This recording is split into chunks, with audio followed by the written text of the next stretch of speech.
Aujourd'hui, le but de ma conférence, c'est de vous expliquer le pouvoir d'un livre et ce que ça m'a apporté, en tout cas dans toute ma vie, et comment ça a pu me changer.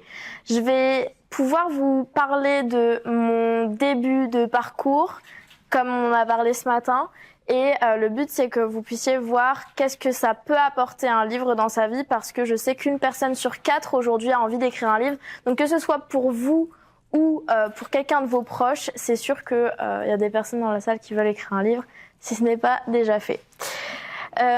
Donc, ça c'est moi quand j'étais, on va dire, au collège. Donc c'est vraiment mes premières vidéos YouTube où je faisais des vidéos dans ma chambre et je présentais des vidéos un peu lifestyle, enfin un peu de tout, et vraiment je m'éclatais à créer des projets.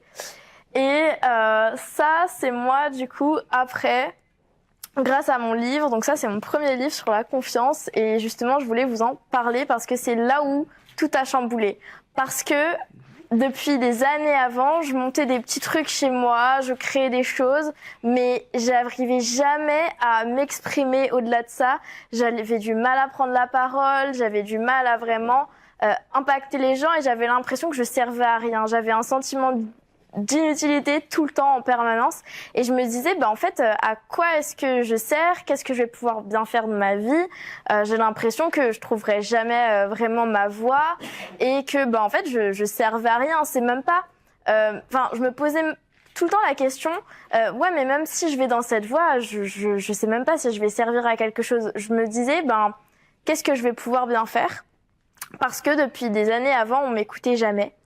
Et ce qui s'est passé, c'est que ce livre a tout changé. Pourquoi ? Parce que en fait, au départ, quand j'ai voulu l'écrire, c'était tout simplement parce que j'avais découvert le développement personnel, découvert que rien n'était impossible, et découvert que je pouvais atteindre tous les rêves que j'avais pu déjà imaginer. Et de là, je me suis dit, attends, j'ai pioché ces livres dans la bibliothèque de mes parents. Donc on avait 10 livres, pour dire une bibliothèque. On avait 10 livres que ma mère avait collectionnés parce que, en gros, elle avait eu des problèmes de santé avant. Et donc, du coup, c'était que des livres bien-être et tout. Donc j'avais lu ça. Et je me suis dit, attends, mes parents, c'est leurs livres. Ils devraient les avoir lus et arrêter de se plaindre dans leur job, dans leur entreprise et tout. Mais pourquoi est-ce qu'ils l'ont pas fait, en fait ? Et je me suis rendu compte que si on n'aime pas forcément la lecture, même moi au départ je détestais lire, c'est sûr qu'on va pas forcément lire ou s'imprégner de tout ça.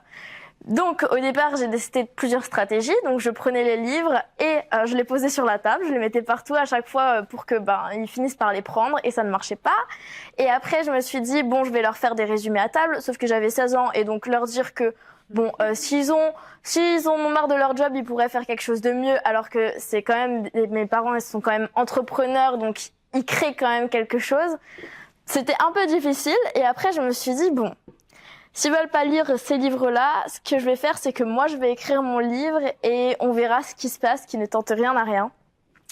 Et donc de là, je me suis dit ok, je vais le faire. On était un lundi matin en août 2020. Après Covid, il n'y avait pas grand-chose à faire de toute façon. Et tous les matins, je me levais et j'écrivais. Et ça pendant 10 jours. Jusqu'à la semaine d'après, donc jusqu'au mercredi d'après. Et j'écrivais tous les matins. L'après-midi, j'allais à la patinoire. Je suis vraiment sportive. Je vais beaucoup à la patinoire, et surtout pendant cette période-là. Et donc tous les après-midi, je passais à la patinoire. Après, à 17h, quand je rentrais, je regardais un petit peu, et encore, je faisais des recherches. Et en fait, j'ai écrit mon livre d'une traite, et je me suis dit, trop cool, j'ai fini, je vais appeler ma grand-mère, elle va le relire. Donc je l'appelle et tout, et elle me dit, waouh, t'as écrit un livre, envoie-le-moi, je vais le corriger, machin. Et donc ce qui se passe, c'est que c'est la première à savoir que j'ai écrit un livre, parce que je me suis dit, ça allait, peut-être, elle va me faire un bon feedback, entre guillemets. Et c'est là que après, ma mère ma grand-mère m'a fait des retours. Je l'ai dit à mes parents. Ma mère a lu, et du coup, c'est là que je me suis dit, ok, en fait, ils vont lire pour la première fois, et pour la première fois, je vais être peut-être écoutée et tout. Et c'est là que elles ont commencé à corriger, entre guillemets, des petites erreurs. Et je me suis dit, maintenant qu'il est, entre guillemets, propre, le livre, on va trouver une solution pour que les gens aient accès. Et donc, j'ai lancé mon livre en e-book Après, 6 mois après, comme on me le demandait beaucoup, je l'ai fait en auto-édition. Et 6 mois après, je l'ai fait en maison d'édition. Donc ça m'a pris 1 an de chercher des solutions pour éditer aussi le livre et pour vraiment me rendre compte que j'allais l'avoir dans les mains. Et c'est vrai que la première réaction que j'ai eue quand j'ai eu mon livre dans les mains, c'est waouh, il est gros. Je pensais pas que j'avais écrit autant de pages. Et surtout que celui-là, il est plus fin parce qu'il est plus grand, mais la première édition est plus épaisse. Et donc du coup, j'ai vraiment pas réalisé. Et pendant 2 ans, j'ai pas réalisé que j'avais écrit un livre jusqu'à que je me suis rendu compte que j'avais écrit un livre, que c'était possible et que c'était aussi possible pour des gens autour de moi. Parce que très vite, à 17 ans, on m'a rencontré donc parce que j'avais des réseaux sociaux et tout. Donc déjà il y avait des gens qui parlaient avec moi. Et ce qui s'est passé, c'est que j'ai été à un événement qui a changé totalement ma vie entre guillemets. Et je pense que c'est encore aujourd'hui le meilleur jour de ma vie. C'est le moment où donc j'avais qu'un seul pote dans l'entrepreneuriat. On parlait de crypto, on parlait d'immobilier, mais on faisait rien, hein, vraiment, on faisait que parler. Et ce mec, il était fan de Théophile Hélier. Et ce qui se passe, c'est que il m'a dit, Mélie, là, faut qu'on aille à Paris aujourd'hui et tout. Il y a Théophile Hélier ce soir, il faut qu'on y aille. Et ce qui se passe, c'est que j'ai 17 ans. Je suis à table, il est 14h. L'événement est à 18h à Paris, à 3 heures de chez moi. J'ai jamais pris le train toute seule de ma vie. Et on sait même pas si le mec va se présenter parce que voilà, et c'est quelqu'un dans les réseaux sociaux et tout. Il a mis juste une story comme ça. Donc je l'ai dit à mes parents veulent pas. Et de toute façon, de mes 16 à mes 18 ans, mes parents m'ont toujours dit non. Enfin, ils m'ont beaucoup refusé des choses parce que j'avais pas forcément l'âge, j'étais pas forcément mature. Mais j'ai voulu entreprendre plein de trucs et là, on m'a beaucoup freinée et frustrée. Et donc là, la seule solution, c'est que mon frère m'emmène. Et donc, je vais avec lui à Paris. Et là, en fait, les 2 choses qui ont fait que cette soirée-là a changé ma vie, c'est que, j'ai rencontré pour la première fois d'autres personnes qui pensaient comme moi. Donc, c'était des entrepreneurs aussi. Et moi, je me sentais nulle parce que j'avais juste écrit un livre alors qu'eux, ils faisaient de l'argent. Voilà. Mais bon, j'avais rencontré plein de gens comme moi. Et deuxième chose, j'ai rencontré mon expert comptable aujourd'hui qui s'appelle Grégory Prouveau et qui m'a aidé à créer mes boîtes ensuite. Et ce qui s'est passé, c'est qu'après, je faisais des événements tout le temps sur Paris. J'organisais des événements, donc ça fait 3 ans que j'en organise et que j'ai créé un gros réseau d'entrepreneurs comme ça sur Paris. Et c'est ce qui m'a permis après de me dire, ok, les gens à chaque fois qu'ils me voient, ils me posent 2 questions. Déjà, c'est comment t'as eu l'idée d'écrire un livre et comment t'as fait, parce que eux aussi veulent le faire. Et ce qui se passe, c'est que ça mijotait tout le temps dans ma tête et je me suis dit sur Instagram, quand je fais des vidéos, faudrait que je mette un call to action. Je sais pas trop ce que c'est, mais il faut que je trouve ce que c'est. Et je me suis dit, je vais créer une formation en ligne, peut-être un cours ou quoi, pour aider les gens à écrire leurs livres, parce qu'à ce qui paraît, ils veulent une méthode, ils veulent être aidés. Et ce qui se passe, c'est que j'ai 17 ans encore à cet âge-là, et je me dis, je vais créer ça. Donc je crée tout un truc, et ce qui se passe, c'est que je passe mes 18 ans, et c'est le moment de le vendre. Et moi, je me suis dit quoi? Je me suis dit, en fait, dans ma vie, ma vision à ce moment-là, c'est quoi? C'est je veux faire des études dans l'immobilier, investir dans l'immobilier au fur et à mesure, aller jusqu'au master de gestion de patrimoine. Et puis quand j'aurai un master en gestion de patrimoine, ce sera génial. J'apprendrai des choses aux gens, de l'éducation financière et tout, ce serait génial. Machin, j'ai trop hâte d'avoir cette grosse certification et tout parce que j'adore les diplômes et tout. Et ce qui se passe, c'est que ma vision, c'est ça. Et c'est de me dire, ok, à 25 ans, 25 ans, 30 ans, gagner 3 000 € de salaire, gagner peut-être des choses de manière indépendante, mais surtout que ça. Et donc ça, c'est ma vision vraiment à ce moment-là. En 2022, j'ai 18 ans. Sauf que Mélie, elle se dit, je vais lancer une petite formation en ligne. Si je la vends à 300 balles à une personne dans ma vie, rien que toute la création de la formation, ce sera génial, quoi. Et ce qui se passe, c'est que je crois qu'on m'envoie quelqu'un sur ma route à ce moment-là. Il y a un mec qui essaye d'acheter mon livre. Vraiment, ça met 4 semaines pour qu'il achète mon livre. Et souvent, je m'en souviens parce que souvent, au bout de 2 semaines, le mec, il a plus envie d'acheter mon livre. Mais là, ça met 4 semaines. Donc, il me relance, c'est difficile, j'ai pas l'adresse. Il me paye le livre, il me donne pas l'adresse. Je lui renvoie des messages et tout. Ensuite, deuxième chose, donc il obtient mon livre. Deuxième chose, je crée un événement au Mans. Donc, c'est vraiment une ville paumée, entre guillemets. Et donc, c'est chez moi. Et ce qui se passe, c'est qu'il y a un mec qui voit que je crée des événements, il me dit, Mélie, moi je suis à côté du Mans et tout, quand je viens en France au Mans, faut qu'on crée un événement ensemble. Et ce mec-là, il me dit, on va faire intervenir le mec là qui voulait m'acheter mon livre et qui a mis 4 semaines à acheter. Je sais même pas qui c'est ce mec. Et en gros, ce qui se passe, c'est qu'il crée un séminaire avec moi. J'organise le séminaire, mais je vais pas au séminaire parce que j'ai le Covid. Et donc, du coup, le mec, j'ai pas encore pu le rencontrer. Celui qui voulait m'acheter le livre. Et ce qui se passe, c'est que je vais à Paris après. Et ce mec, il fait sa conférence, du coup. Enfin, je sais pas, il y a eu une autre conférence, donc j'y vais. Et à ce moment-là, je me pose et je me dis, mais en fait, qu'est-ce que tu fais dans la vie? C'est quoi ton business? Parce que je me pose des questions, en fait, pourquoi le mec, et je le vois tout le temps, mais il se passe rien, quoi. Et en fait, il me dit, ouais, Mélie, avec ton business, on peut faire 15, 20 000 là dans les 3 prochains mois. Je suis en mode, mais waouh! moi, s'il me dit juste, je gagne 1000 balles ou 500 ou même 200, ça me va, en fait. Et il me dit, on peut faire 15, 20 000 euros. Et je fais, mais c'est un fou, en fait. Je pensais que le mec, il faisait du MLM de base. Et il se passe ça. Et en fait, je passe toute la journée avec lui le lendemain. Je comprends un peu ce qu'il fait. Et je décide d'investir 3 000 euros en crypto de base que j'avais eu comme ça. Donc j'investis dans le programme et c'est là que le premier mois, je rentabilise, je fais 3 000 euros.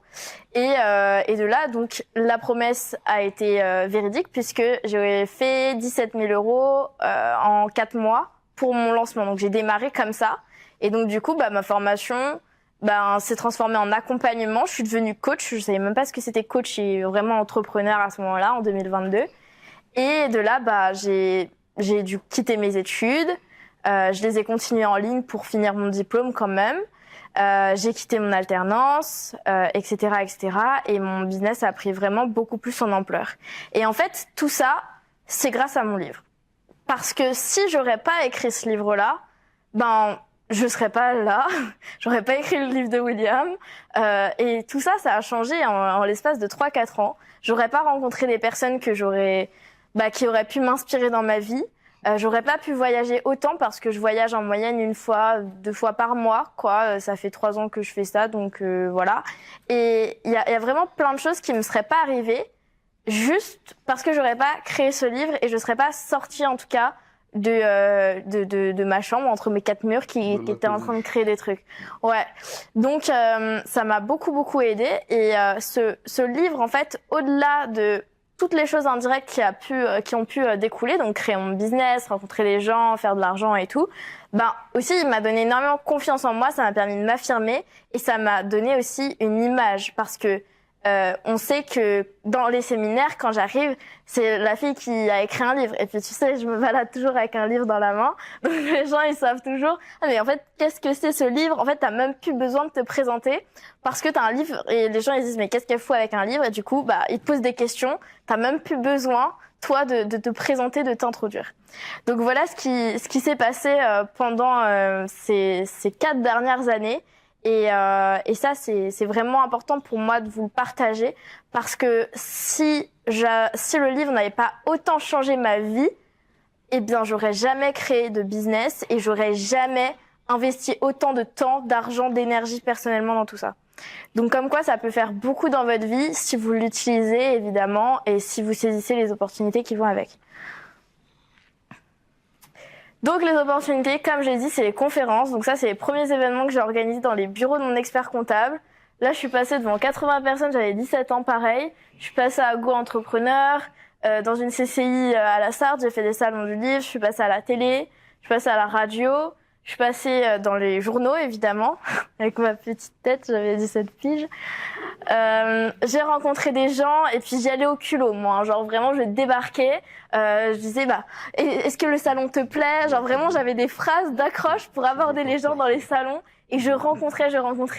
Donc ça c'était ma première séance de dédicace, là je rencontrais des gens encore. Et en fait, moi, je me baladais avec un livre et puis je le vendais sur place. Les gens, ils allaient chercher de l'argent, ils allaient au distributeur et tout pour me payer. Et ça se passe encore. Et donc voilà, j'ai eu des premiers avis, j'ai eu des personnes de ma famille qui me soutiennent parce qu'il faut savoir qu'un livre, quand vous l'avez dans les mains, en fait, ce qui se passe, c'est que les gens, ils voient que vous faites quelque chose de concret. Alors qu'un business, quand c'est en ligne, ou quand vous faites des coachings, les gens ils savent pas vraiment ce que c'est tant qu'ils sont pas vraiment dedans. Donc le livre c'est vraiment devenu après ma vitrine et enfin surtout dans l'activité dans laquelle je suis. Mais là c'est un livre sur la confiance, mon premier livre. J'aurais pu être coach de vie, bon peut-être pas à mon âge, mais quand même ça aurait quand même marché coach confiance en soi, ça aurait peut-être marché avec mon livre parce que ça aurait prouvé ma crédibilité et ça aurait été ma vitrine. Donc ça, c'est les opportunités. J'ai fait plus de 40 passages médias et je pense qu'il y en a plus, je pense qu'il y en a 60. Donc des podcasts, de tout. Donc là, c'est la télé, la radio, les journaux, la radio encore, RTL. Je suis passée en plus à Europe 1 il y a pas longtemps. Et ça fait 4 ans que mon livre est sorti. Donc un livre, il faut savoir que aussi, c'est intemporel et pour moi, c'est éternel. C'est-à-dire que si aujourd'hui, je dois relancer mon premier livre, remettre du marketing dessus et montrer des articles dans les journaux quand je l'ai sorti et tout, ça va marcher. Le livre, il va quand même continuer à se vendre parce que le livre reste toujours éternel. Donc c'est pour ça que le début, un lancement d'un livre, c'est bien, mais vous pouvez toujours le rénover, le réutiliser et tout, et c'est ça qui est bien. Bah voilà, c'est sûr. Tu peux refaire une grosse campagne dessus. Et donc ça c'est fou parce que les médias ils viennent de même me voir ou parfois je vais les voir ou bref je rencontre des gens et ça continue. En fait ça ne change pas. Et ça me permet à chaque fois de parler de mon business, évidemment. Donc, et gratuitement, parce qu'il y a des personnes qui payent des milliers et des dizaines de milliers parfois pour faire des articles, des interviews dans certains médias. Puis j'ai chopé beaucoup de podcasts aussi et tout, donc vidéos YouTube, il y a eu de tout. Donc voilà. Pourquoi est-ce que pour moi, écrire un livre, c'est le meilleur investissement pour votre entreprise, en tout cas? Bon, au-delà de tout ce que je vous ai dit, concrètement, il y a en premier, être vu comme un expert. Vous allez avoir la crédibilité, la légitimité que vous auriez pas pu forcément avoir avec un diplôme ou si vous avez même pas de diplôme en plus pour exercer parfois c'est difficile. Alors que sur les réseaux sociaux, si on voit que vous avez un livre, déjà ça apporte quelque chose, un titre en fait, vous faites partie de l'élite et donc ça aide beaucoup de mettre que vous êtes auteur. Ouais. Mais il faut, tu conseilles quand même d'avoir un bouquin qui soit sur ta spécialité, parce que je suis n'importe quoi. Moi, je suis franchement, si je fais un truc sur le bricolage, n'importe quoi. En fait, ça dépend de ce que toi tu voudrais faire de base. Je pense qu'il faut voir déjà par rapport à tes rêves d'enfant, si écrire un livre, ton truc c'est d'écrire une romance depuis que tu as 5 ans, ça peut être hyper important. Donc ça dépend de tes rêves d'enfant, ça dépend de ce qui va t'apporter le plus là maintenant aussi dans ta carrière ou pour toi personnellement.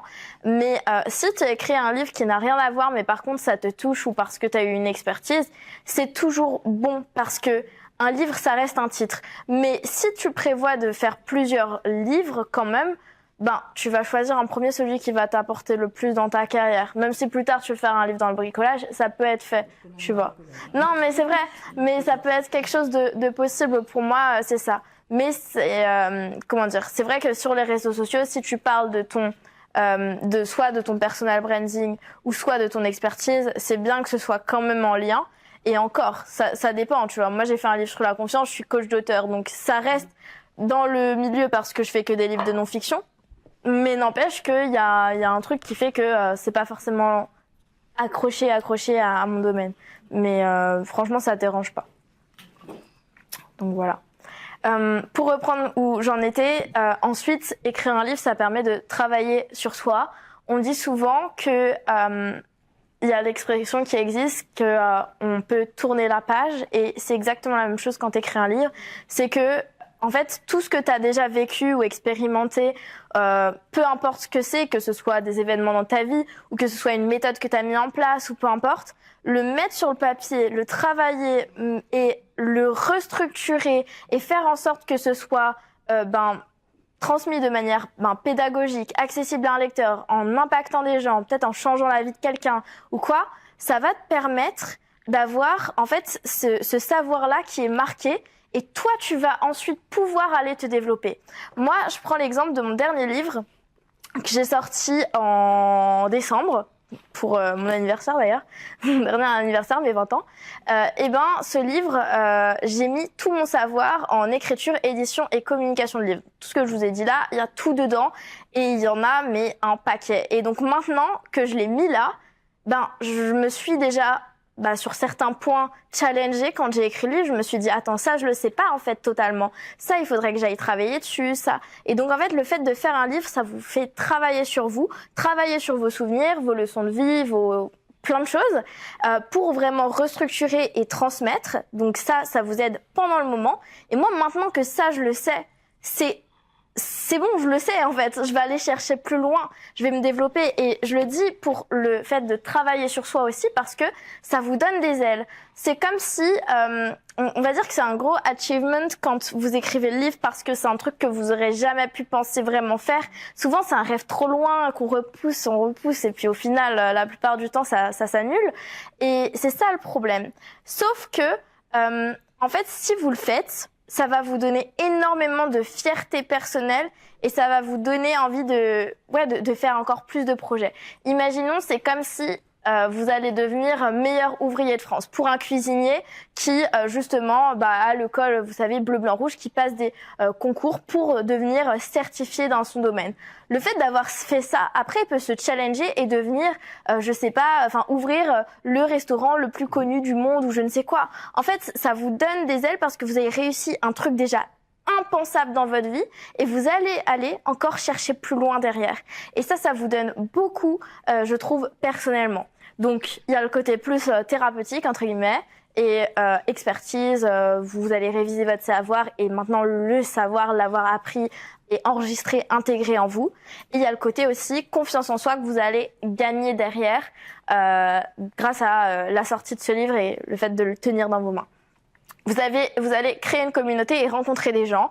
Je le dis, moi quand je me balade dans un séminaire, j'ai un livre à la main, les gens ils vont venir me poser des questions. Il n'y a plus le je vais aller vers les gens vont me poser des questions directement, où il suffit juste de dire voilà, moi je suis auteur, je fais ça. En fait, ils vont dire ah mais t'as écrit un livre, ah mais sur quoi? Et même vous en rendez compte si vous voyez quelqu'un qui a un livre dans les mains et que je sais pas, il va parler de quelque chose ou il va vous dire j'ai écrit un livre, je viens de sortir un livre ou je ne sais quoi, ça va vous interpeller, vous allez vous dire c'est sur quoi, comment t'as fait, parce que souvent on a envie d'écrire un livre, donc comment t'as fait, comment ça s'est passé, et donc en fait vous avez même plus du tout besoin de vraiment vous présenter. Donc ça c'est hyper bien pour rencontrer les gens.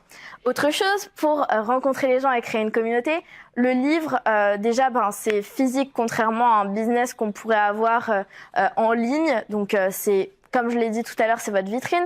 Mais c'est aussi que ça va aller en présentiel chez les gens. Le livre, il va être dans la bibliothèque des personnes. Il va être sur leur bureau, sur leur table de chevet. Ils vont l'emmener en voyage s'il le faut. Moi, je sais que j'ai emmené des livres là pour venir au Portugal. En fait, ils me suivent et c'est comme si la personne, l'auteur, me suivait aussi et je vais y penser tout le temps. Et après, peut-être que si le livre m'a impacté, je vais aller regarder sur les réseaux sociaux qui est l'auteur, tout ça, et je vais me renseigner dessus. Donc, en fait, vous traversez la barrière entre l'écran qu'il peut y avoir entre vous et votre audience. Donc ça, c'est vraiment le côté communauté, le fait de rencontrer des gens. Et pareil, je tiens à le rappeler parce que ça, c'est un gros truc qui m'a beaucoup aidé, c'est le fait que j'ai écrit un livre, que c'est palpable pour les gens de ma famille et qui savent ce que je fais. Et en fait, maintenant, moi, c'est les résultats qu'ont mes clients, c'est d'avoir un livre. Ils vont voir les photos des gens avec leur livre et donc ils comprennent plus facilement mon business que si c'était un business en ligne. Et donc en fait, au début, je disais surtout, je suis auteure conférencière aux gens de ma famille, ils comprennent pas trop, mais bon, voilà. Maintenant, ils savent comment ça se passe. Ils lisent mes livres, même s'ils sont pas intéressés, ils vont lire parce que c'est moi. Et c'est ça qui est aussi important, ça vous apporte du soutien de votre entourage. Diffuser votre parcours, votre expérience et vos connaissances, ça aussi c'est important parce que vous allez laisser une trace. Je l'ai dit, le livre il est éternel, mais ça va bien plus loin que ça, parce que quand vous écrivez un livre, votre livre vous le déposez à la Bibliothèque nationale de votre pays. Donc si on prend l'exemple de la France, vous allez déposer le livre là-bas, et ce qui se passe c'est que le livre il va être aux archives. Et donc, si jamais dans ma vie plus tard, quand je serai plus là, mes arrière petits enfants ou je ne sais quoi, ils veulent aller retrouver le livre que j'ai créé en 2020, ils peuvent aller rechercher ce livre-là. En fait, je vais vraiment laisser une trace au-delà des réseaux sociaux parce que le livre va être archivé et il va faire partie du patrimoine culturel du pays. C'est pour ça que les livres ont un numéro ici ISBN, c'est le code barre, c'est ce qui permet de le référencer. Et ça, c'est hyper important aussi parce que ça laisse quelque chose et souvent on dit que les mots s'envolent mais les écrits restent. Et donc ça le fait totalement avec un livre. En plus, vous avez des dizaines de milliers de mots dans un livre, donc ça fait le taf. Vous allez pouvoir acquérir une preuve sociale, ça c'est aussi non négligeable. Et comme je vous l'ai dit, en plus vous pouvez relancer votre livre quand vous voulez. Donc ça c'est vraiment vraiment top. Moi les médias en fait sont venus totalement assez facilement je dirais. Je pense qu'il faut vraiment commencer avec des petits. Vous faites une interview, ensuite il y en a 2 autres qui vont arriver, ensuite une autre, ensuite une conférence et par-ci et par-là. Et ça c'est génial d'avoir cette preuve sociale à ce niveau-là. Donc que ce soit un média plus traditionnel, que ce soit vraiment des podcasts, des articles, il y a vraiment de tout. Et dernière chose que je mettrais plus en bonus, c'est devenir conférencière, parce que moi, on m'a pris beaucoup au sérieux grâce à l'écriture de mon livre, et justement, ça a été mon ticket d'entrée pour faire des conférences. Alors, je les ai cherchées, mais c'est aussi le fait d'avoir plein d'autres choses grâce au livre qui fait que j'ai eu un réseau et j'ai pu faire des conférences et qu'on m'invite et qu'on me paye et que voilà, pour faire une conférence. Et j'en ai fait beaucoup justement dans des établissements scolaires, c'était un souhait, donc je les ai beaucoup démarchés et c'est comme ça que j'ai fait plein de conférences aussi en établissement scolaire, devant des classes de jeunes, des gens souvent beaucoup plus vieux que moi, et ça c'était assez bien. J'ai même eu l'opportunité de devenir prof. Je suis prof en community management pour une école, donc c'était l'année dernière. Enfin, en tout cas, l'année scolaire dernière, j'ai fait quelques cours dans une école pour du community management et j'ai même enseigné pour des masters en RH. J'avais pas encore de diplôme, j'avais un bac. Donc voilà, j'ai enseigné le recrutement donc sous différentes journées. En fait, j'intervenais. Et en fait, ça m'a donné énormément de crédibilité d'avoir fait tout ce que j'ai fait pour ça. Donc bref, j'oublie un petit peu tout ce qui se passe, mais grâce à un livre, j'en suis là.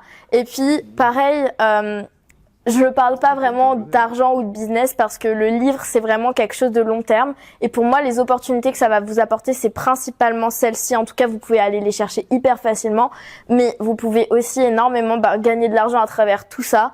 Et évidemment en vendant des offres derrière après l'écriture de votre livre, après que le livre il soit vendu. Et autre chose, moi j'ai écrit un livre sur ma méthode, dernièrement celui-ci.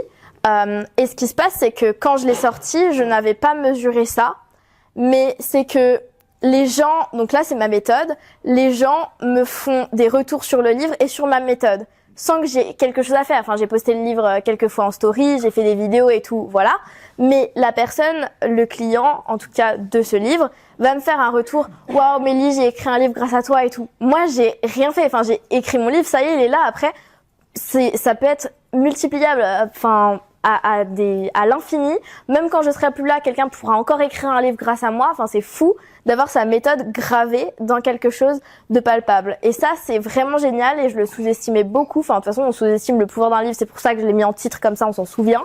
Mais vraiment, ça peut être hyper intéressant d'avoir des avis sur votre méthode parce que comme ça, vous aidez, vous impactez encore plus de personnes alors que vous n'êtes pas forcément là à suivre la personne de semaine en semaine dans tout son projet, entre guillemets. Voilà pour ça. Donc ça, c'est les réussites clients que j'ai eues. Enfin, il n'y a pas tout encore. Et j'ai pas encore la photo avec William. Il faut qu'on fasse la photo. Ouais. Mais j'en ai plein. Et ça, c'est génial d'avoir eu tout ça.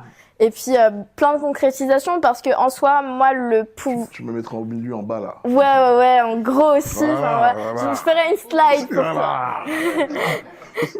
Ouais. Question. Je crois que c'est au sujet. Oui, vas-y, dis-moi.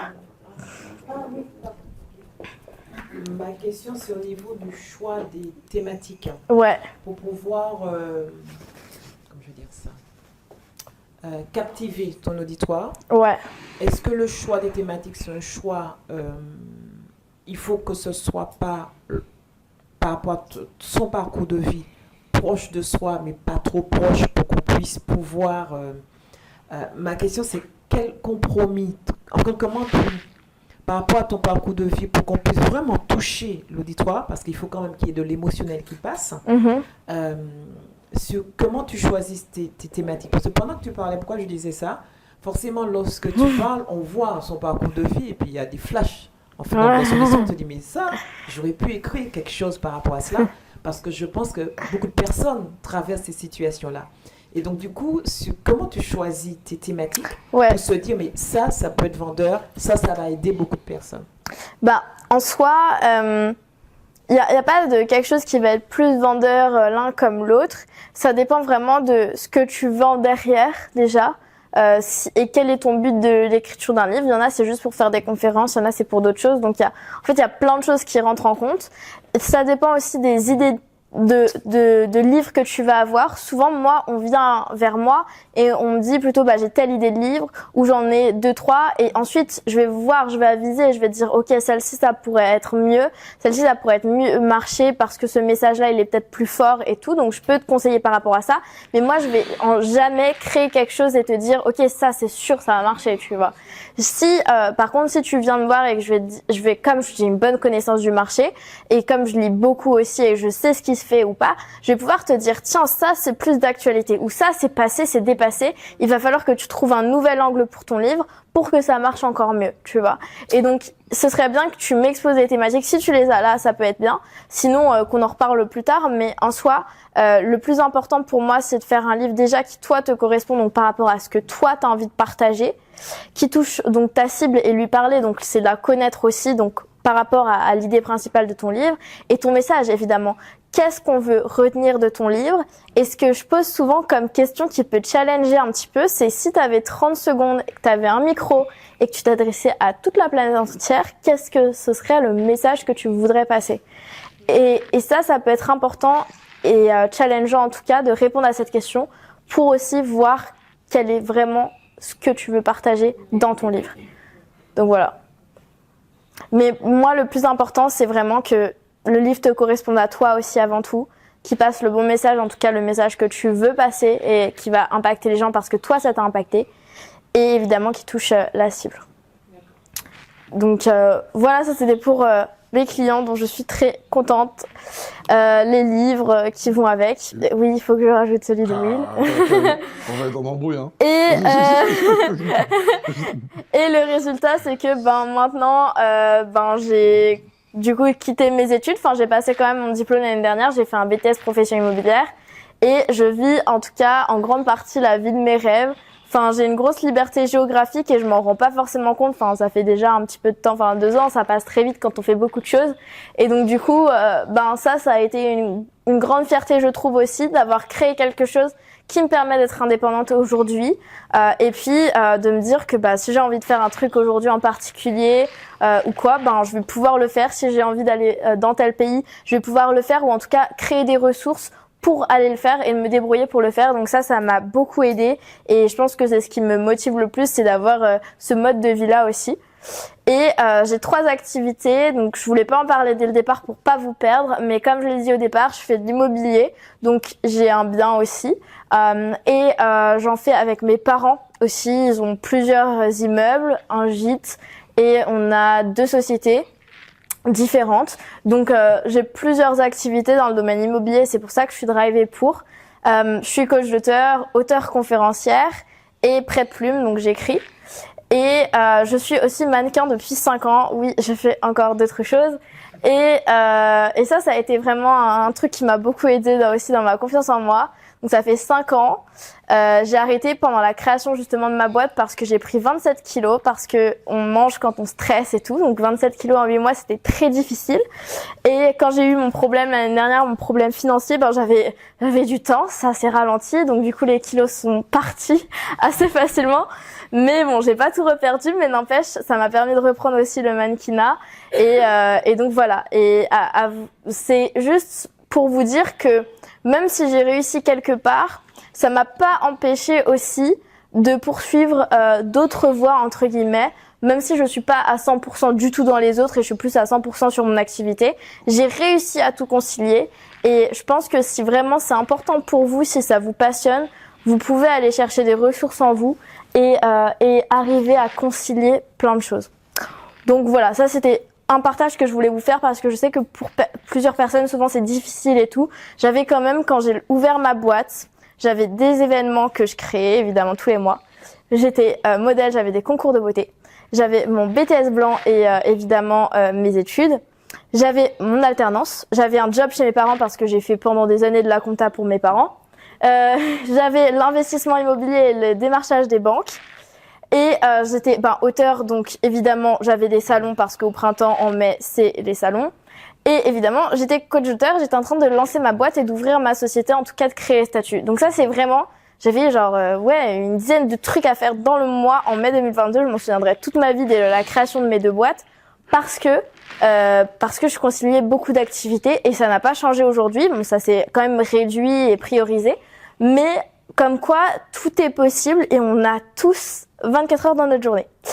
Donc ça, faut jamais l'oublier. Il y a des personnes qui réussissent, qui ne réussissent pas. Et je pense que la base revient aussi dans l'organisation, la proactivité que vous pouvez avoir et vraiment d'avancer et d'être drivé aussi par ce que vous faites. Parce que je sais que même quand je vais avoir des pauses, je vais travailler sur un truc. Ce matin, j'ai pris le beurre, j'avais 30 minutes de beurre, j'ai tourné mes vidéos pour les poster sur les réseaux sociaux. Ou souvent, je peux passer un appel, ou je peux faire un truc. Et en fait, ça, c'est hyper important. C'est de savoir aussi hyper bien se cadrer. Donc, c'était d'autres conseils un peu business, autres. Mais voilà, on est toujours dans le sujet. Maintenant, si vous avez des questions, je suis là. Comment tu fais?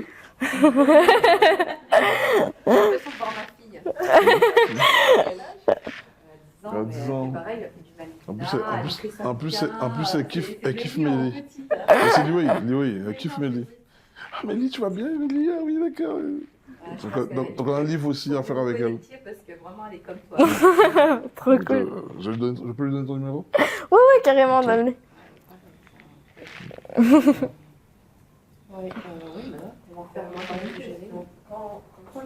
Microphone.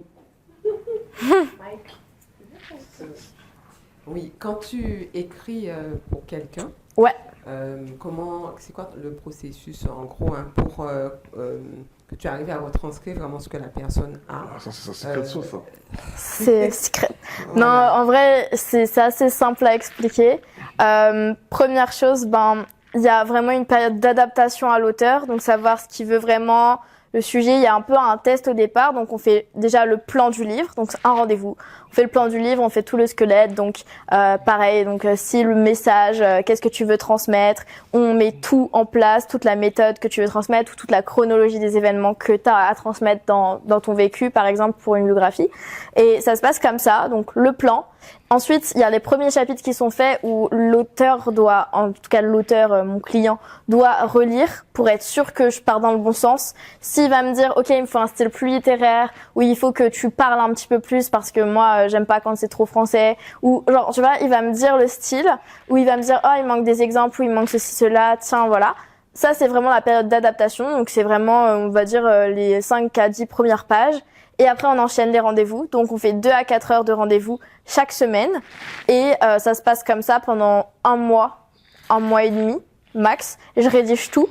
Et l'auteur, l'idéal, c'est qu'il relise au fur et à mesure, ou il relit en tout cas à ce moment-là, pour qu'ensuite, avec ses commentaires, on continue les rendez-vous, que j'améliore encore le texte, et pour qu'il relise une fois finale. Donc, ça se passe comme ça en général. À savoir qu'il y a aussi des personnes qui ont aussi beaucoup de contenu, tu vois, de conférences, ils ont des cours en ligne ou quoi. Et donc du coup, on m'envoie tout, je suis derrière mon écran, je regarde tout et je remets tout dans le livre par rapport au plan que j'ai fait avec l'auteur. Et après, on complète, on fait plus que 1 ou 2 rendez-vous, comme William. J'ai dû faire 2-3 rendez-vous avec William, juste pour compléter les choses qui manquaient, les stratégies, les trucs qui n'étaient plus forcément d'actualité.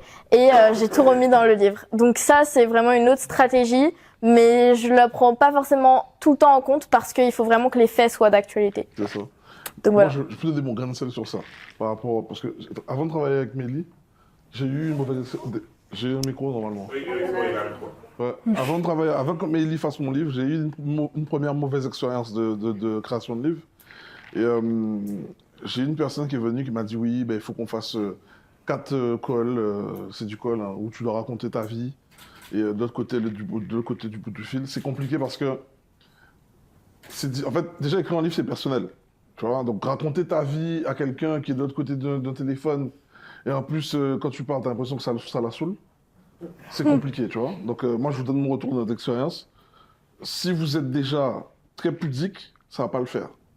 Là, ce que j'ai aimé chez Mélie, c'est qu'en fait, déjà, elle est sortie de France pour venir nous voir au Portugal, pour apprendre à me connaître, on a souvent fait des appels hors livre pour qu'elle puisse caler sur ma fréquence.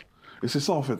Parce que quand quelqu'un écrit, à ta place, c'est vraiment, quand vous allez lire le livre, on dirait que c'est moi qui parle. Elle a écrit comme je parle. Ça, c'est vraiment moi, tu vois. Mais pour ça, c'est ça, en fait.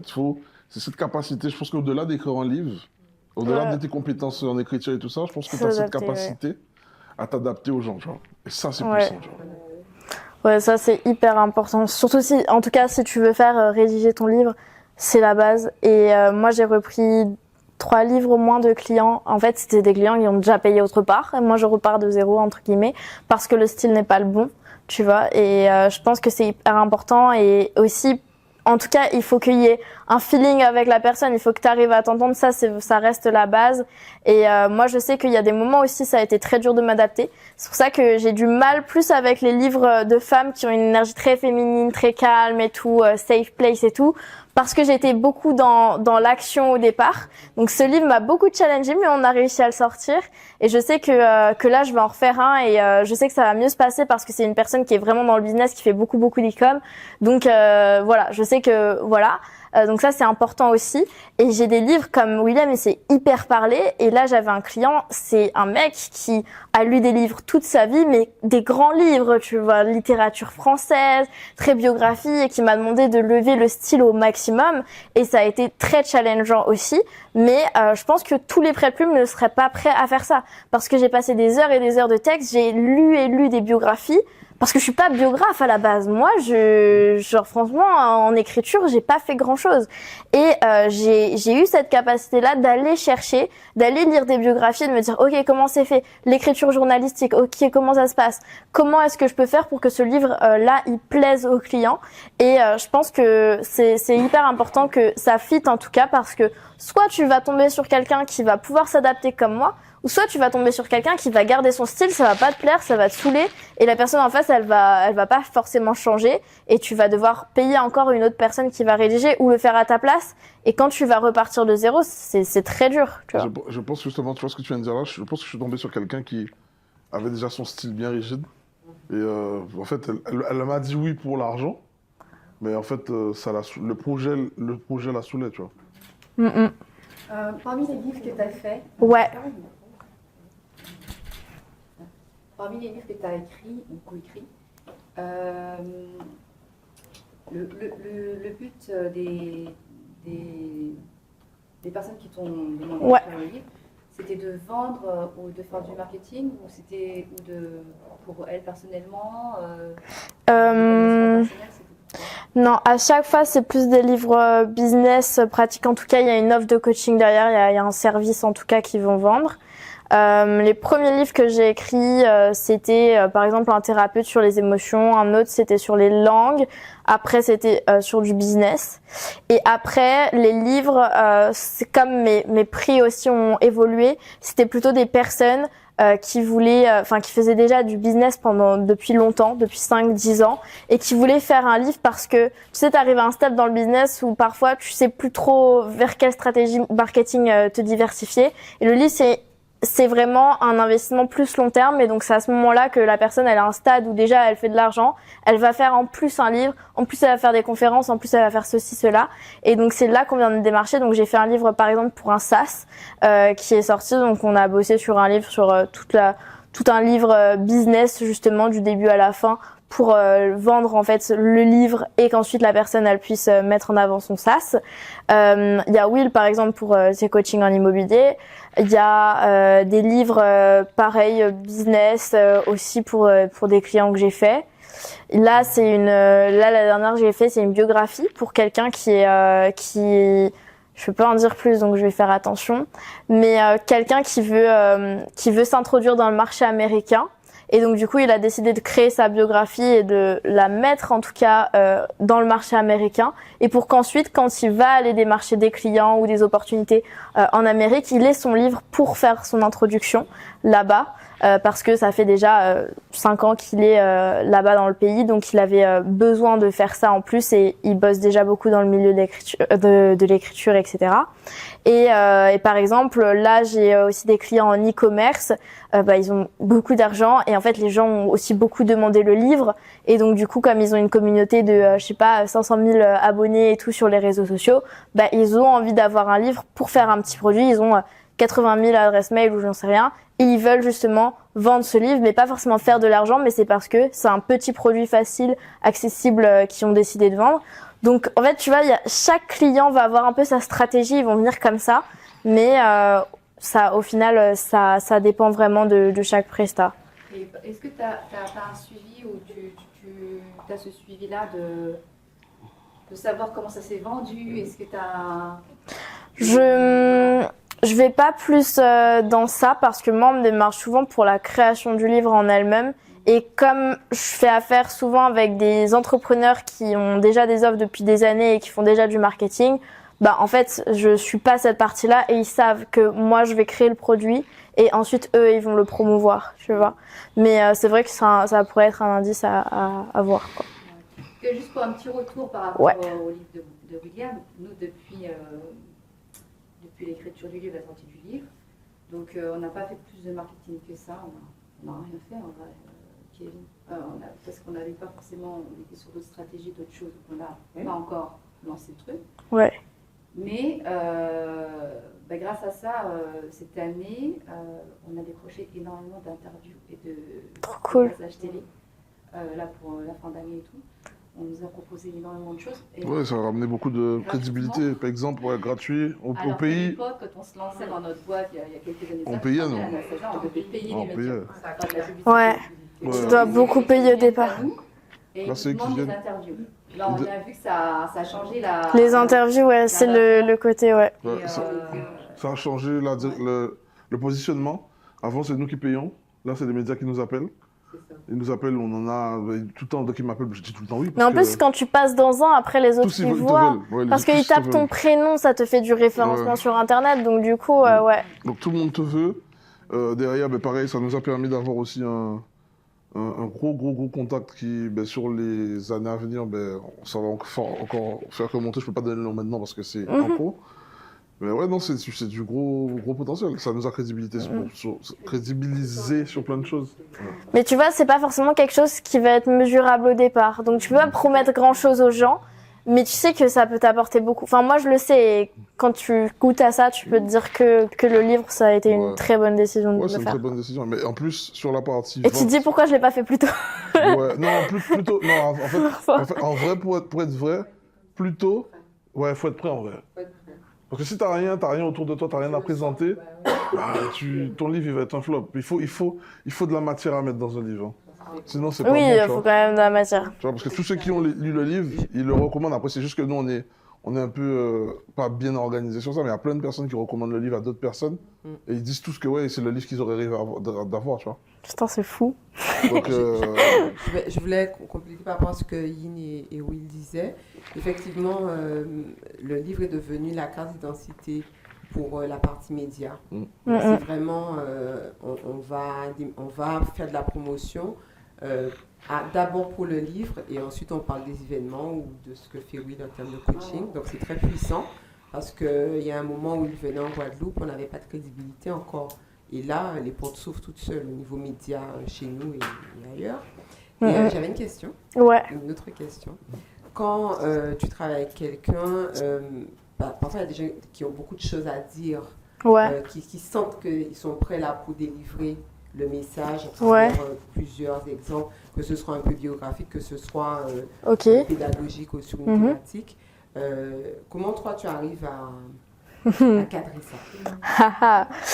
Là, c'est vraiment le truc, je pense, le plus gros point, c'est le plan du livre. Vraiment, j'adore faire des plans de livres, voir la stratégie, qu'est-ce que tu peux apporter sur un marché ou sur une niche alors qu'il y a déjà des livres. J'aime bien aller en librairie, regarder les livres de ta niche et ce qui s'est passé, et qu'est-ce qu'il y a dedans, qu'est-ce qu'il y a pas et qu'est-ce qu'il pourrait y avoir dans le tien. Comment tourner vraiment ton livre. Et c'est un plan, tu vois, ça dure 1h30, 2 heures quand je suis inspirée, tu vois. On va chercher ce qu'il faut aller chercher et dedans on voit avec ton parcours, les anecdotes, ce qu'on peut mettre. On voit qu'il y a un storytelling cohérent parce que le storytelling, ça se raconte pas comme ça, c'est pas raconter une histoire, c'est vraiment quelque chose qu'il faut bien utiliser, il y a une méthode. Donc on voit que tout se met bien dans le plan. On voit aussi les exemples, les leçons que tu as pu avoir, la méthode si tu veux, on l'intègre, si tu veux mettre des quotes, si tu veux mettre des schémas, des trucs. En fait, on va tout intégrer, même si tu as peut-être la rencontre avec quelqu'un ou quoi. On va faire en sorte que le livre il soit vraiment, on va dire, intéressant pour la cible, qui va être pertinent parce que à chaque fois, faut penser que le lecteur, il va passer 5 heures sur ton livre à le lire, donc faut vraiment lui simplifier la tâche aussi. Donc le plan, c'est vraiment l'idée que toi, toutes tes idées t'as dans ta tête, on le met sur papier. Et la plupart des gens, c'est un premier pas qui pour moi est super simple parce que j'adore faire des plans, mais c'est souvent un premier pas qui leur manque parce que si t'as pas ça, t'as pas ta vision, t'as pas ta clarté. C'est comme ce qu'on disait, c'est la même chose que pour un business, c'est la vision. Et donc si t'as ton plan et que c'est clair après, avec le plan que je fais, comme je te fais un petit plan d'action aussi, tu sais que première semaine, ok, il faut aller chercher 3 chapitres. Chaque chapitre, ils font tant de mots. Il va falloir que tu écrives tant de mots, tant de pages, entre guillemets. Ça va te prendre tant de temps. Et tu vas savoir que, certainement, dans 6 semaines, ton livre, il sera écrit, tu vois. Parce qu'on se met des objectifs et parce que tu sais où t'en es par rapport à ton plan. Et s'il faut le revoir, on le revoit et tout. Mais ça, c'est vraiment le truc qui va me permettre de cadrer la personne. Et c'est la feuille de route aussi qui va faire que s'il y a un problème dans le livre, on se réfère à elle, on voit ce qui se passe et pourquoi est-ce que ça va pas marcher, tu vois. C'est quoi ton temps record pour écrire un livre? Mon temps record, ça reste 10 jours. 10 jours? Ouais. Écrire un livre Ouais. entier? Pour sortir un livre, le prendre en entier? Pour l'écriture, ouais. Oui, le prendre, Mais l'écrire. j'ai fait un record de 7 jours pour une réécriture. J'ai diminué un livre de moitié. Donc, t'avais un livre de, on va dire, t'imagines 500 pages A4. Ouais. Donc, une ramette de feuilles. Réduit de moitié. Donc, tout synthétisé. Ça a été un gros travail. Et je l'ai fait en 7 jours pour un client. C'est une machine. Qui s'appelle, je pense que vous le connaissez, il s'appelle Steve, il fait du développement personnel et de lecture rapide. Et donc c'est ce client et un autre client qui était en collab. Et j'ai fait ça il y a 2 ans et c'était hard. C'était hard ce travail. Et le livre finalement est très très bien, mais ça a été dur de réduire. Pourquoi tu dis alors que tu accompagnes en 6 mois alors que tu peux le faire en 10 jours? Parce que là c'est quand je rédige. Ah. Quand c'est du coaching, on est sur 1 à 3 mois, on va dire, pour que la personne elle ait le premier jet de fait, tu vois. Ok. Donc ça va. En 5 heures par semaine, tu vois, on est sur 3-4 mois Mais max. c'est quoi la différence avec ce que tu as fait pour moi alors? Moi, c'est quoi alors? Parce que moi, j'écris plus. C'est-à-dire que quand je vais écrire le livre, j'ai mon objectif que le livre, on arrive à tel ou tel chapitre et que je vais passer tout mon temps dessus. Donc, je vais me lever à 6 heures, jusqu'à 13 heures, je vais écrire et je vais faire ça tous les jours s'il le faut, tu vois, pour que j'y arrive, tu vois. Okay, Donc, il y a ça aussi. Et puis, il y a des subtilités où, en fait, moi, je peux aller aussi plus vite parce que quand t'es aussi plus dedans, si t'écris en moins de temps possible, ça va, comme ça s'étale pas sur le temps, t'es dedans, en fait. Donc ça t'aide énormément d'être à 100% tout le temps dedans. Mais c'est pas facile. Mais on aurait pu aller plus vite. On aurait pu aller plus vite? Oui, parce que t'as mis du temps à relire. Mais non, j'ai lu vite. 3 mois, c'est bien, non? Je te jure. Donc, ouais. Mais la plupart, pour les clients, quand j'écris, c'est en 1 mois et demi, ils ont au moins une première version. C'est même sûr, si ce n'est avant. En tout cas, ils regardent au fur et à mesure. Toutes les semaines, t'as l'avancée. Et après, il y a leur relecture, les rendez-vous supplémentaires. Et tu vois, 3-4 mois, on a tout. Si la personne est bien assidue, parce que je bosse avec des entrepreneurs très occupés, donc ça s'étale un petit peu, mais souvent, sur ça se passe comme ça. Donc voilà. Ok, donc là, vous avez eu la puissance d'un livre. Il y a un truc que tu as dit là, je vais te reprendre. Hein, parce que pendant que tu es là, je vais te cuisiner. Attends, déjà, il faut mettre ma photo là. C'est la première chose. Ouais, première chose. Mais il faut qu'on la fasse parce que on les a pas retrouvés. Voilà, et tu prends ton livre et tu fais la photo et c'est fini. Toi, tu demandes ça, mais c'est tout. Il suffit de demander. Ouais, il suffit de demander, toi aussi. C'est son livre qu'elle. Non, moi, c'est mon livre que je veux avec elle. C'est tout. C'est mon livre. Tu vois ta tête. Oui, non, mais c'est justement ça. C'est mon livre que je veux voir. Oui. En fait, elle a dans son tableau. Voilà, mais c'est bon. Les gens. Et après, tu peux. Maintenant, voilà, maintenant, prends ton livre. Voilà. Voilà, ça, tu Ah, peux- prends mon livre. Comme ça, là, c'est bon. Tu vois. Non, Pourquoi bon, vas-y, c'est bon, c'est toi qui me tiens. Moi, je suis ton petit. Ouais, moi, je suis ton petit, tu vois. Moi, je suis ton petit. J'ai lu le livre. 3, 2, 1. J'ai lu ton livre. Jamais lu. Mais il y en avait plus besoin, tu l'avais Ouais. déjà écrit. T'inquiète. Ah ouais, donc j'ai pas fini ma question. J'ai même pas posé ma question. Pour me cuisiner, oui. Donc tu m'as dit. Alors comment on fait? Ah voilà. Tu m'as dit. Être vu comme un expert, ça c'est bon, travailler sur soi, ok? Créer une communauté, rencontrer. En quoi tu crées une communauté avec ton livre? Comment tu fais? Parce que, en fait, tu crées une connexion beaucoup plus profonde que s'ils te voyaient, genre, tu vas juste sur les réseaux, si tu leur vends le livre, si tu vois, en fait, on va se souvenir beaucoup plus de toi, le fait d'avoir ton livre, en fait. Vous avez entendu, hein? Celle qui veut créer un business sur la relation, celle qui veut faire un business sur la pédagogie, Ah ouais, bah, c'est Monsieur sûr. Coaching. En plus, il y a le truc de faire une dédicace dans le livre. Là, le livre dédicacé, tu le gardes à vie, en fait. C'est même le livre dédicacé, même si tu veux faire une brocante ou quoi, tu vas le garder. Tu vas même pas forcément le passer à quelqu'un dans ta famille ou quoi. Le livre, il est dédicacé, il est pour toi. Donc, il y a ce pouvoir-là. Il y a les photos comme là, tu vois. Avec le livre, ça aide beaucoup, quoi. Très bien. Alors, diffusez votre parcours, votre expérience, votre connaissance. Bon, ça c'est bon. Acquérir une preuve sociale d'enfant. Devenir. Voilà. T'as dit. Il y a un truc que t'as dit. Les T'as conférences. dit qu'on te paye Ouais. pour faire des conférences, on te paye pour intervenir dans les écoles, on te paye pour être prof. C'est quoi le projet? Faut dire. Faut dire. En fait, ouais, j'ai été payée en école, donc ça c'est bien. C'est quand on, Combien souvent, je suis sur 300 à 500 euros hors taxe pour 1 heure, Oh, à c'est 2 bien, hein. heures. Hein? Ça met beaucoup de beurre dans les épinards, hein? Ok, non, mais je fais exprès de te faire le dire pour qu'ils entendent, tu vois? Pour qu'ils Donc, entendent. il y a ça et il y a le fait que, ouais, preuve sociale d'intervenir en cours, quoi. Ok. Mais la strat, c'est quoi? C'est que j'ai pris enfin, c'est pas moi qui l'ai fait, mais on a pris tout le listing des écoles dans une ville en particulier. On les a contactés, on leur a proposé des conférences et ça a aidé comme ça de le faire. Et souvent, ils demandent combien pour animer un cours ou une formation. Donc, tu viens sur une matinée ou tu viens sur Donc une les heure. écoles, Donc, on doit de te payer, hein, d'accord?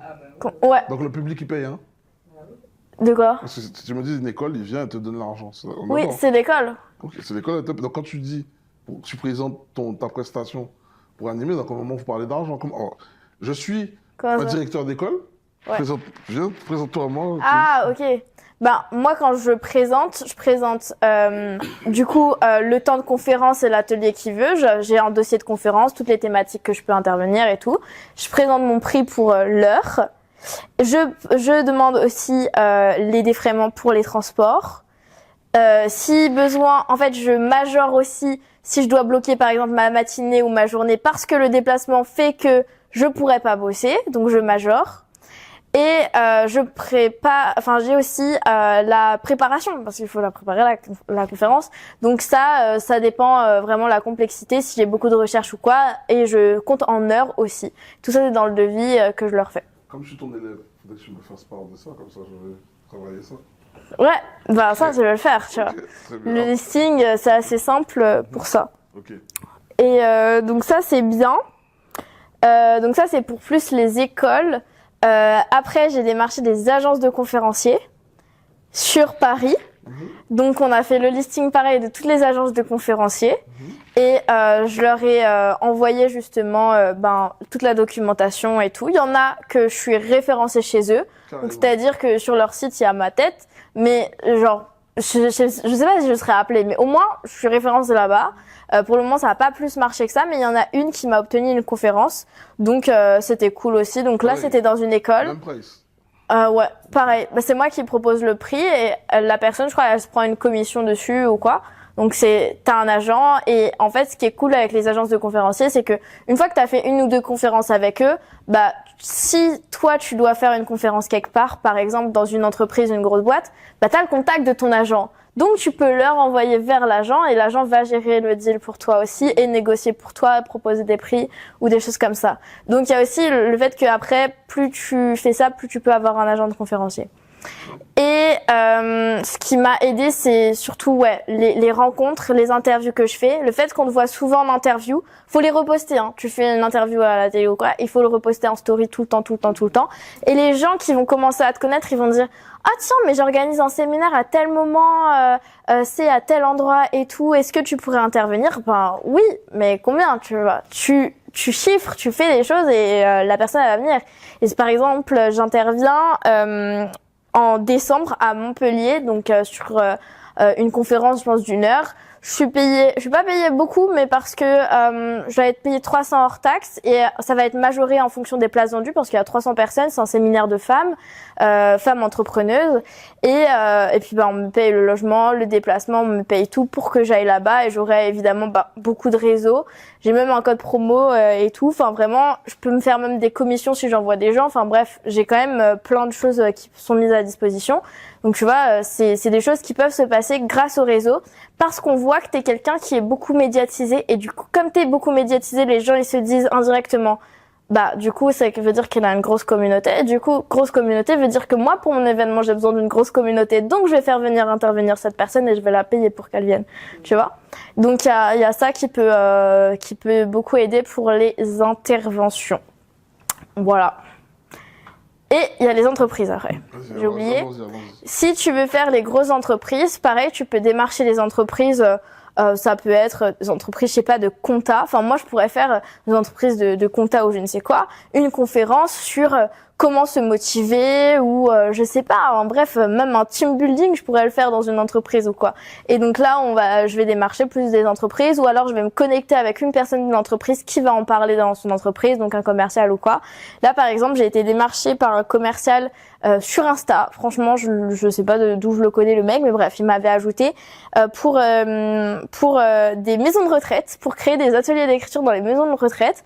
Donc c'est pas de base des ateliers d'écriture, mais bon, bref, c'était des lectures ou des trucs comme ça. Et donc du coup, il m'a démarché, je lui ai fait un devis. Et donc là, l'idée c'est qu'on puisse faire ça dans un établissement déjà. Et après, il y a je sais pas combien d'établissements en France, donc ça pourrait être stylé de faire une tournée, tu vois. Et donc ça, c'est des choses qui peuvent être aussi possibles pour des entreprises plutôt, je dirais, moyennes, qui ont soit beaucoup de participants, d'adhérents, de clients, ou beaucoup de personnes dans leur équipe, ça pourrait être plus team building, quoi. Quand tu parles chez les entreprises plutôt que des écoles, tu mets plus cher ou tu restes au même prix? Les entreprises, je mets un petit peu plus. Un petit peu plus cher. En tout cas, les entreprises, je fais quelque chose de plus complet, tu vois, qu'une école où ça va être surtout un cours. Donc du coup, le devis s'élève un peu plus. Mais souvent, les entreprises, quand tu démarres, vaut mieux faire quelque chose de petit parce qu'ils ont sûrement, tu vois, si tu le fais une fois, ils vont te faire venir chaque année, ou soit ils vont te recommander ou d'autres. Donc en soi, c'est une porte d'entrée les conférences. Faut pas non plus, tu vois, demander trop au départ. Mais quand ils vont avoir vu la valeur, ils vont se dire, ok, j'ai pas pris pour rien, tu vois, et ça aide.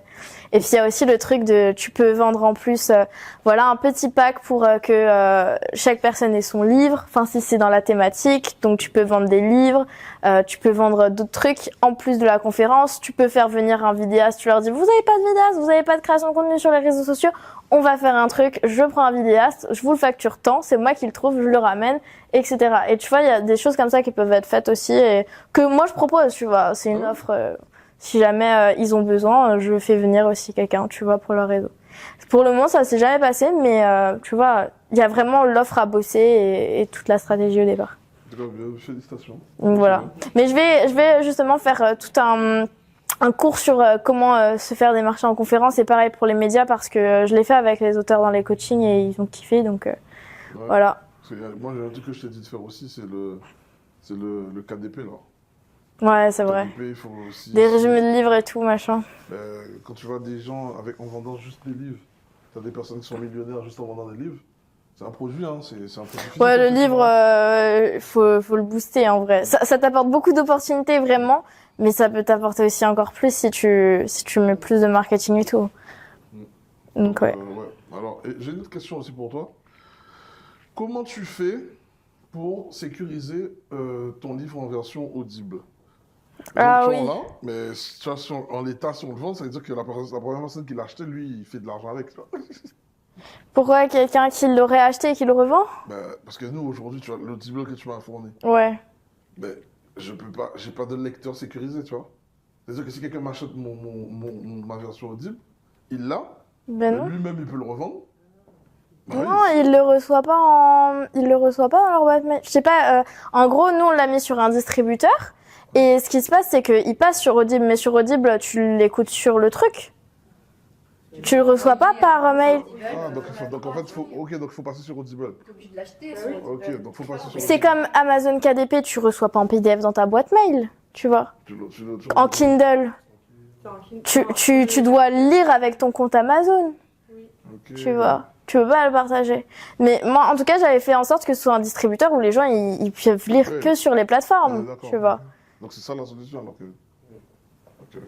Il faut quelqu'un qui fasse ça. Qu'est-ce qu'il est